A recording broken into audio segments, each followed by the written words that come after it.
Good morning, good people of Christ Church and friends who may be here with us this morning. I came here today to talk a little bit with you about Jesus' Great Commission, where He tells the people to go. I understood that from the beginning because many of you know I was a man who believed that what was right should go on, even to the point that maybe we should put in prison those who are saying what is not right. So I was a man of the letter and of the law, but I also was a man of action. Because I think if you do not act, if you do not follow the principles in your day-to-day, in your life, they're not really worth anything.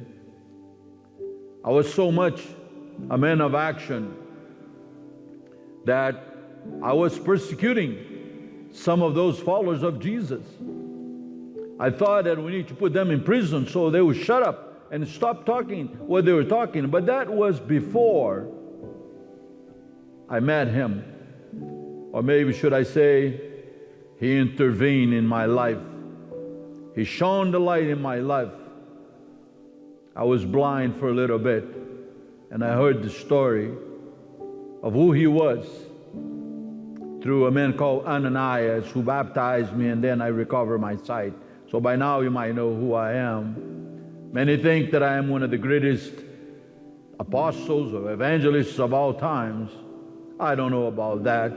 What I know is I did what I had to do, and I understood right from the beginning that now was time to tell the world, to tell people in the world that I was a follower of Jesus Christ. That Jesus had brought to this world a message that was to be taken to the whole world. At one time, because as you might know, I love to talk. I left many letters for people. I was educated under Gamaliel, so I was also had influence of Hellenistic influence in my life. And many times I thought that talking was also very good and perhaps way more important than in reality it is. But it is also important. But I like to talk. I'm not a powerful talker, although I speak with force.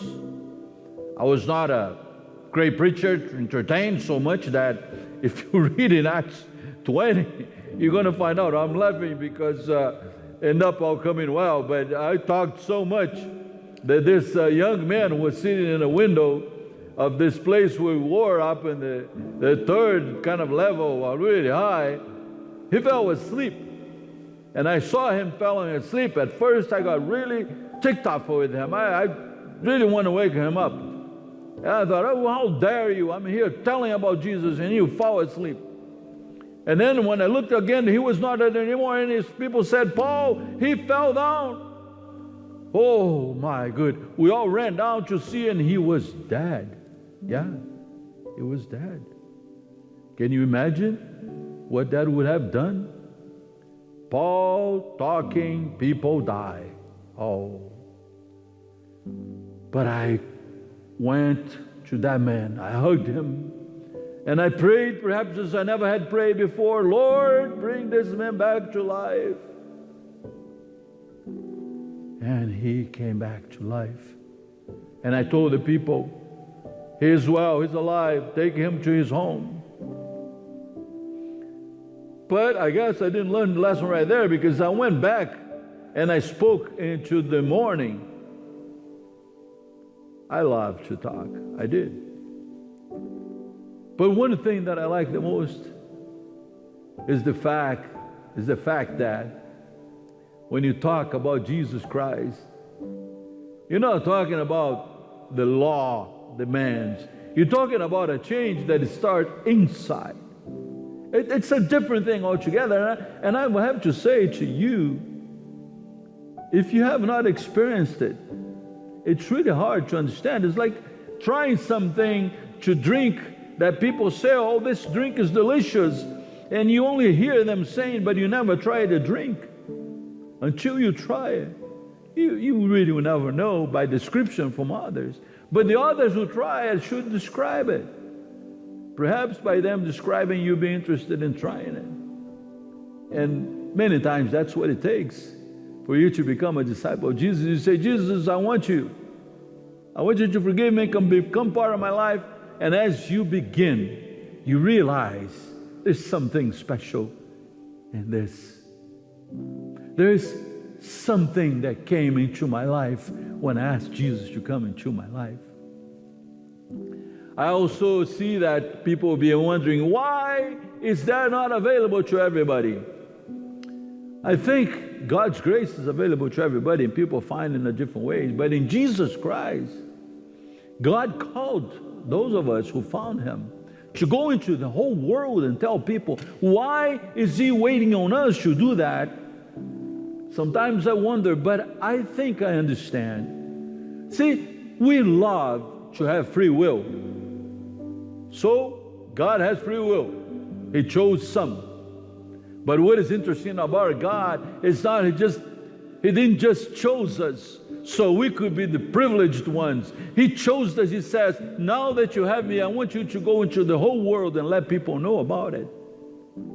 Because He says Himself, He does not enjoy when somebody dies without knowing Him. He would want, and He wants everybody to know. But He realized, I believe, and I don't think God realized, because God always knew, of course, but He knows that in our world, it is important that some of us who find Him, that we take the initiative of sharing Him. And that's called love. When you're in love with somebody, you want to tell others. Don't you? When you find something that you like, that is good, you want to share, beginning with people that you love the most.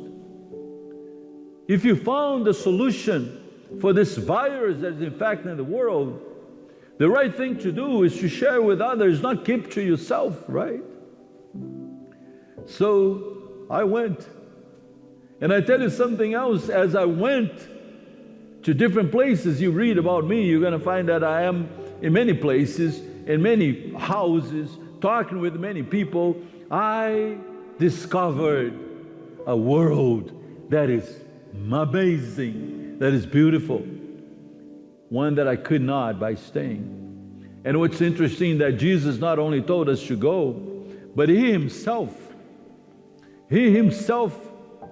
went. He came from heaven. He came from God into our world.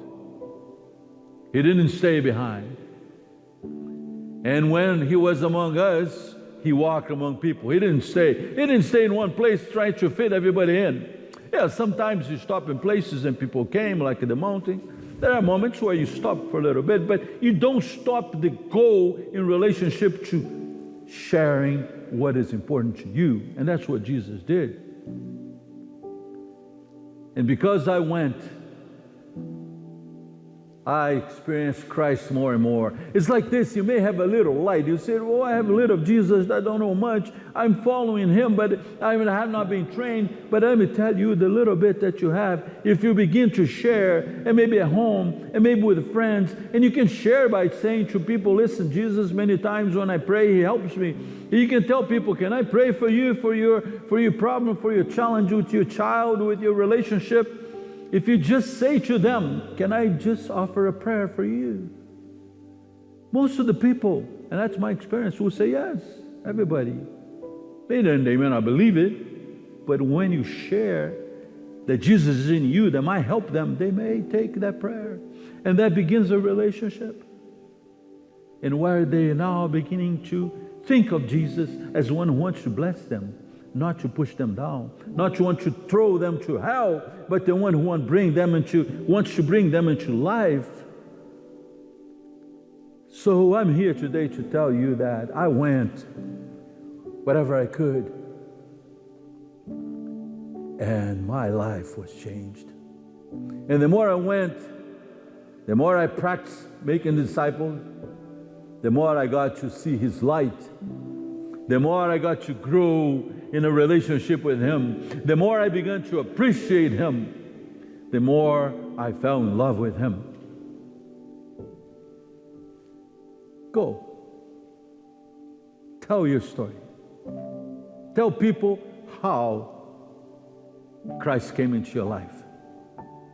If you're not sure with this one moment, it was a process, it's fine. You may not have a huge testimony, but any testimony with Christ is huge by the fact that God is part of your life. And now you know where you're going. And now you know there is a final destination. Imagine there is heaven. Now you know there is heaven. Go and tell people. Tell about Jesus. Tell about His forgiveness. Tell about what He can do being inside of us. He's not going to ride us. He's not going to override who we are. We're still the people that we are, but the difference now, we're going in this direction, and then with Him we began to realize that the direction was this one. We thought of the world in many ways, but now we think differently. We begin to have hope that stays with us. We realize that with Christ nothing is impossible. And we realize that at the end, there is life. I encourage you. This is the mission. Should you choose to follow, go. Yes, you do have a choice. It's not a mission impossible. It's possible because Christ is with you, my brother, my sister, always, to the end of times, till you and I are with Him in heaven. Go. Go.